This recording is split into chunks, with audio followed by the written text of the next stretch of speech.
If you're looking for the current it girl of the Marvel Universe, it's gotta be Luna Snow, Marvel's premier K-pop hero. Originally introduced as a Marvel video game character, this Arctic idol singer/superhero quickly grew such a fan following that she soon made the jump to Marvel Comics, where she's used her ability to control ice and heal others to become a valuable member of several hero teams. And she's since made a cameo in Marvel Animation's Your Friendly Neighborhood Spider-Man, making her the first Marvel Games character to make it to comics and animation. As a K-pop idol, she's toured around the world and even performed with Marvel's other musically inclined superheroines, like Dazzler and Ghost Spider. And unlike those other Marvel musicians, Luna's actually released singles in the real world too. But where did she get her icy powers? Can she manage to balance the demands of her hero work and worldwide tours? And how does she feel about serenading Dr. Doom? This is Marvel Recap, Luna Snow, with a special shout-out to the official handbook of the Marvel Universe research team, the Marvel Studios story team, the Marvel Games team, and the Marvel Rivals team for their help. Luna Snow made her debut as a character in the mobile action role-playing game Marvel Future Fight, and we learn more about her in the tie-in comic Future Fight Firsts, Luna Snow. Seol-hee was born and raised in South Korea. After her parents died when she was little, she was raised by her grandmother, who encouraged her to follow her dream of becoming an idol singer. In her teens, Seol-hee auditioned for an idol management company, impressing the judges enough to gain a contract. She left her grandmother's apartment to move into the company's dorm and began the rigorous training program of singing and dancing lessons. While she struggled with other trainees, she was soon befriended by 3 fellow candidates, Haewon, Minji, and Jinsu. The 4 created the idol pop group Forlit and trained for their debut concert at Seoul's Stark Arena. But backstage, Luna struggled with stage fright, and she wasn't comfortable with her new stage name, Luna. But her bandmates were there for her, assuring her that, by the end of the night, the fans would be chanting her name.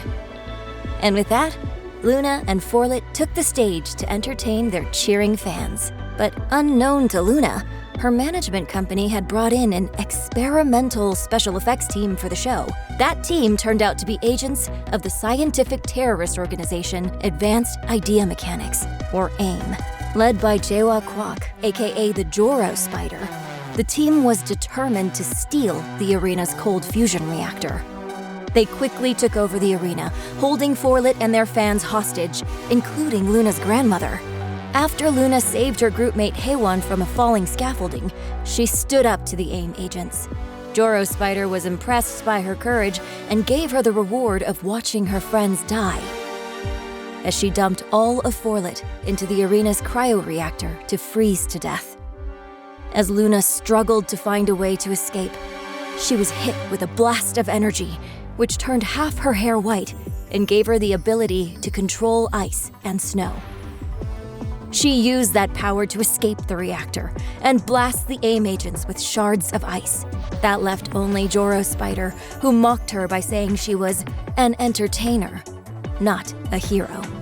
But Luna was able to seal her in a block of ice, saying, "I'm not trying to be a hero, but just because I'm not one doesn't mean I can't stand up to people like you." Trapped, Joro overloaded the energy systems of her suit, creating an explosion that Luna was able to contain with her ice.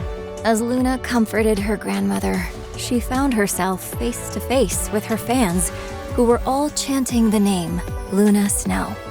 And she had to admit, the name felt right. Luna soon became one of the more popular Future Fight characters, and her visibility only grew after Marvel released several official K-pop singles for Luna, including Tonight, I Really Wanna, and Fly Away, with vocals provided by South Korean singer Hyungseo. Not long after her singles were released, Luna officially entered the Marvel Universe in the pages of 2019's War of the Realms, New Agents of Atlas #1. In it, Luna was recruited by the Atlas Foundation, a centuries-old secret organization that descended from the Mongol Empire of Genghis Khan. While it was originally focused on world domination, the Foundation eventually began focusing on saving the world, led by former S.H.I.E.L.D. agent Jimmy Woo and the immortal dragon Mr. Lao. Luna's first mission involved protecting the Earth from the War of the Realms, an invasion of armies from the 10 realms of Asgard, led by the dark elf Malekith. Luna found herself working alongside a team of other young heroes, including Kamala Khan, Silk, Shang-Chi, Amadeus Cho, and fellow South Korean heroes White Fox and Crescent. Their first mission: to stop Cinder, Queen of the Fire Giants, from conquering the Earth. Luna's new teammate, Silk, turned out to be a bit of a Luna fangirl. However, Amadeus Cho didn't make the best impression when he accidentally froze Luna with a fire hose. Despite Silk's attempts to free her, which included some gushing about Luna's latest world tour, the team was forced to retreat, leaving Luna as Cinder's captive. However, Amadeus Cho set himself on fire to go undercover as one of Cinder's men. He rescued Luna, and she returned to discover that the team had grown to include the mystical warrior Swordmaster and a trio of elementally powered heroes, Pele, Arrow, and Wave. When the team learned of Cinder's plan to melt the polar ice cap, Luna combined her powers with Arrow and Waves to create an Arctic vortex that stopped everything cold. And thanks to Amadeus' teleporter, Luna was soon back in the battle to deliver an icy finishing blow. Cinder's forces were returned to their realm, and Luna worked with the rest of the agents of Atlas to help rebuild Shanghai. Luna continued to balance her idol career while working as an agent of Atlas, and the team soon found themselves battling a fire dragon on the Southeast Asian island of Madripoor. That's when a series of mysterious portals appeared, linking cities across the world, including Seoul, Tokyo, Manila, Mumbai, and Flushing, New York. The portals were the brainchild of billionaire Mike Nguyen, whose company, Pan, was offering paid passports that allowed users to travel across the world to what he called the world's greatest Asian cities, and to the city of Pan, a futuristic city that acted as a travel hub and the company's headquarters. However, Pan was soon under attack by a flock of dragons that the Atlas team was forced to fight off. Luna shared her skepticism of Pan with Amadeus, and blushed when she had to admit that he was pretty famous too. After helping a group of Madripoorian refugees escape to Pan, Luna and Amadeus confessed that they both thought the other was pretty awesome before sharing a kiss. But Silk apparently didn't think that was pretty awesome. Unfortunately for Luna, the Pan Corporation was recording that attack and used the kiss for their advertising campaign. Furious, Luna threatened legal action if they weren't taken down. The attention didn't help the team's work, as they learned when Amadeus and Luna tried to fight an attacking sea serpent, only to be surrounded by fans demanding that they kiss. But on the plus side, Luna was able to get a sizable settlement check from Pan's lawyers. The team's suspicions about Pan were confirmed when they infiltrated the company's headquarters and discovered that the portals were being maintained through the magic of a captured dragon, which was calling out to other dragons for rescue. The team was divided on whether to free the dragon, as it would mean destroying the portals, severing all connections to the city of Pan, and leaving a number of refugees homeless. It didn't help that they discovered the dragon was actually from Atlantis, and its ruler, Namor the Submariner, arrived to claim it. The team decided to release the dragon, which immediately attacked Atlantis. Afterwards, they discovered the dragon's attack was caused by a mind-controlling device implanted by the mermaid race known as the Sirenas. The two undersea kingdoms had very different opinions about the dragon, with Atlantis seeing it as their protector, and the Sirenas seeing it as one of their greatest enemies. As the two kingdoms headed to war, the Atlas team was able to broker peace between them, and Amadeus was able to also stop a massive tidal wave from destroying the city of Pan by unleashing his full Hulk powers to collapse the wave with a mighty clap. Luna soon left the Agents of Atlas team to join the government-run South Korean super team known as Tiger Division, where she worked alongside her former teammate White Fox. The super thief known as the Black Cat was forced to join the team after she was arrested in Incheon Airport, with White Fox implanting nano-explosives to ensure her cooperation. The team needed Black Cat to help defeat Tiger Division's strongest member, Taeguki, who had become mind-controlled by an unknown party. While the rest of the team battled Taeguki, Black Cat and White Fox tracked the mind control to a body thief named Mongdal. Luckily, the Black Cat was able to defeat him by injecting him with the same nano-explosives that she had in her system, only she detonated them. While Luna worked with Tiger Division, she continued her idol career and started her first US solo tour. She sent a special invitation to her former teammate Silk, who was excited to see her perform. But when the concert was interrupted by Manio, a youth-stealing witch, Silk and Luna teamed up to take her down. Backstage after the show, an exhausted Luna confessed that she'd already done a dozen cities on the tour with a dozen more to go, and that she was so busy she didn't know which way was up, but she really loved it. Unfortunately, not all of Luna's adventures had a happy ending, and during a Tiger Division mission, Luna's former teammate, Swordmaster, was killed while protecting White Fox from a villainous fox demon.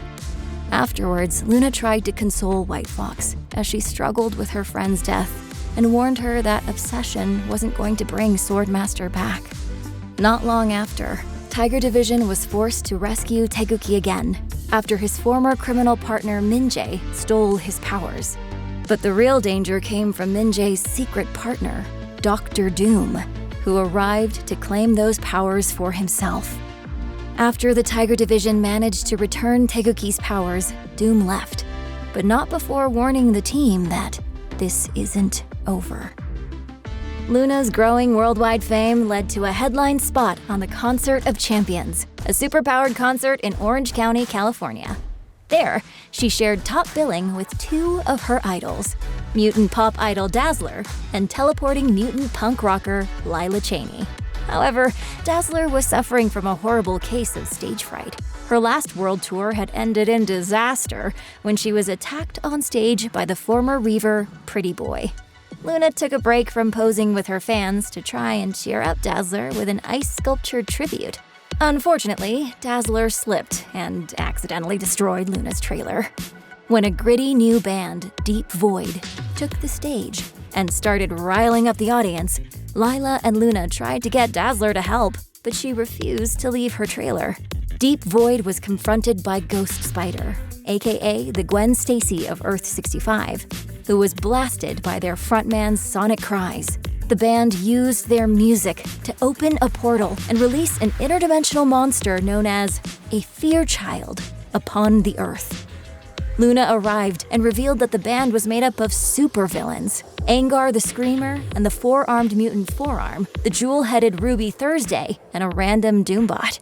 As the Fear Child emerged from the portal, Luna used her ice sculpting skills to amplify Dazzler's light powers, blasting the Fear Child back through the portal. Luna and Lila comforted Dazzler, who'd managed to work through some of her stage fright. And together, Dazzler, Lila, and Luna took the stage for the final show of the concert, with Gwen Stacy on drums.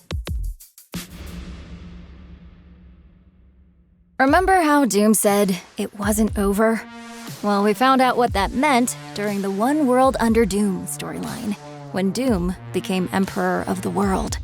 As government employees, Tiger Division was forced to promote Doom's new policies, which included Luna singing pro-Doom propaganda in her concerts. She loved performing, but was it worth supporting a supervillain?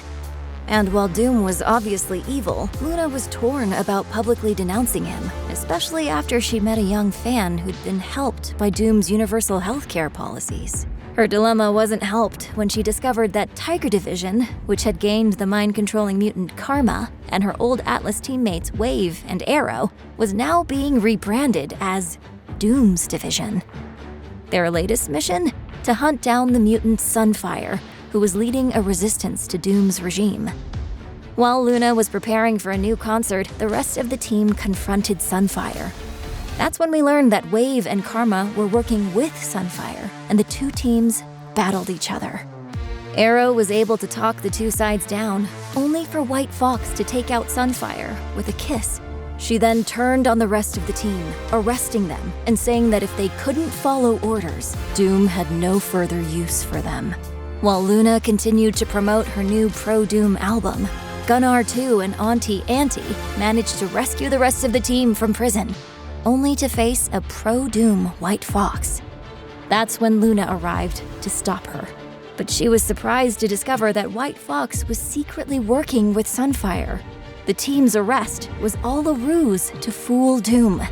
Doom's division eagerly joined up with Sunfire's team to oppose the Doom regime. Sunfire told Luna that she wasn't the only one who'd done things they regret, and that it's never too late to make a better choice. With that, Luna chose to cancel her concerts, releasing a new song directly to her millions of fans. It had a simple message: defy Dr. Doom. And that led into Luna's latest title, Luna Snow World Tour, where Luna tried to regain the fans she lost while working with Doom's regime by launching a new world tour. In 2024, Luna Snow returned to video games as one of the launch heroes for Marvel Rivals. Snowball Fight! The PvP hero shooter game from NetEase. A long-range strategist character, Luna can shoot frost shards at her enemies with her light and dark ice attack. Pow! You're frozen! But her real strength comes from her healing skills, like ice arts, which allows her to damage enemies while also healing herself and allies. Ice up! Her Fate of Both Worlds ability allows her to switch between two different performances, one that heals allies, and the other grants them a damage boost. Her team-up ability, Winter's Chill, lets her work with the martial artist Iron Fist or the diamond-skinned Emma Frost to either heal nearby allies or create an iced-out diamond barrier to stop enemies. Cosmic Collab! And like any great performer, she has plenty of costume changes, including Shining Star and Cool Summer. What a remix! We learned more about this version of Luna in the Marvel Rivals Infinity comic, where she's a member of a team of time-displaced heroes traveling across the multiverse. Her most notable appearance included a visit to the mystical city of Kunlun, where she was hired to perform at the mystical bar called the Chi Hive. Unfortunately, she couldn't find the place, although she did run into her teammates Bucky and Namor, who were brawling through a different bar. Or they were, until Luna calmed everyone down by singing a song about Captain America. Her search for the Chi Hive led her to challenge Wolverine to a drinking contest, which she won. However, she had to do it by freezing Wolvie's drink into a beersicle. She was forced to team up with a demonic version of Daredevil after she was attacked by a giant squid. But she managed to defeat that by tickling it. She soon found herself face-to-face with Dr. Doom, but when she punched his head off, she discovered he was a Doombot all along. However, the Doombot offered to help her find the Chi Hive, on the condition that he could be her backup singer. She agreed, only to find that the Chi Hive bar had burned down. Still eager to perform, she returned to the bar where Bucky and Namor were drinking, where she put together a concert with the rest of her Marvel Rival teammates and that disembodied Doombot head.